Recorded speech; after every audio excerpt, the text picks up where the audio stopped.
real business owners.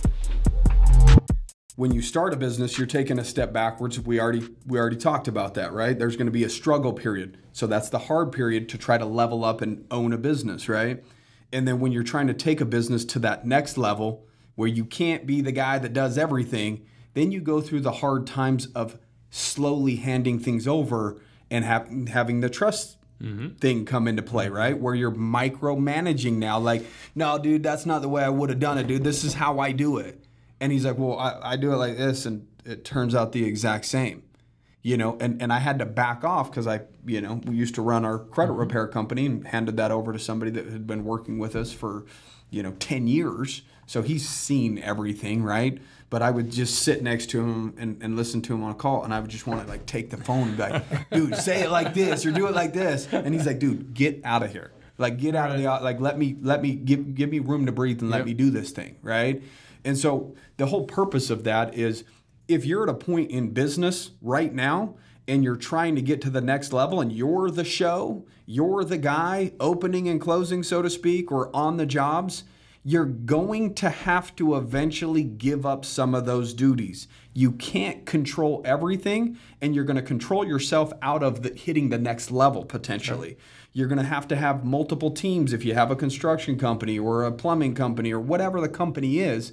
But eventually you're going to go through that weird phase of giving up your baby, giving the keys to the car to somebody else. And that's a very difficult thing to do, but you did it. And now look. And I coined it as I like to be the dumbest guy in the room. Yeah. And that's what I strive for. Well, you're not in this room, bro. I don't know. Come on. I can prove it, dude. Hey, I think we talked about my GPA on the last podcast. Let's start falling out. You went to college. GPA dude. isn't intelligence. Yeah. You know what I mean? But when it comes to any part of the business, I want to be the dumbest person in the room. Yeah, and I want to be around rock stars. And what I learned... and you are right now. You have pushed, a lot of awesome people around you, dude. Unbelievable people. And in previous companies, I learned the hard way because I pushed out amazing talent. And what was happening was I had this humble moment where it was, it was right before my digital marketing company. I had a recruiting agency, a payroll business, and then I had a few small websites, and then I had this company that was supposed to help legalize equity-based crowdfunding called Equity Circle, and we, it was rock solid until we failed miserably. Yeah, and it's always rock solid going in. It was incredible until it failed. But I had this moment. I was like, why do all these amazing people keep leaving the company? I'm like, man, he sucks, she sucks, he sucks. And I was like, wait a second. I'm looking in the mirror and I'm like, am I the repellent? I'm the common denominator. I suck because I was doing that. Yeah, I was telling them how they had to do their job and then getting mad that they weren't doing it the way that Jeff does it, or no, that they were doing the way I asked them to, but they didn't. They couldn't be me. They had to be them. Yes. You can't tell. I don't know if you guys, anyone who plays baseball, but everyone has a different swing. Yeah. Till they hit the ball. Yeah. And they don't care what it looks like. Yeah. If you hit the ball better than I think Tony Gwynn had a weird ass swing. Everybody has a weird. Everyone has different swings. Yeah.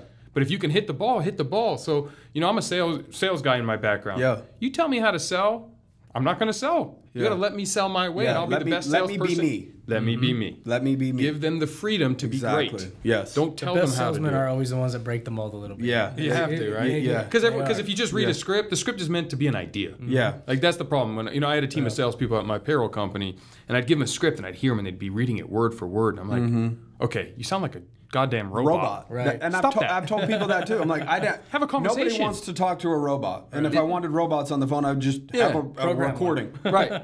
This is a suggestion to give you a direction to take this phone call. It's a direction. And if you use swear words, use them. If you speak very formally, speak formally. Be you. Exactly. Be authentic. Be real. Yeah. Right. And same thing for all trades, right? Our COO, he's quirky. I got to let him do his jam. Yeah.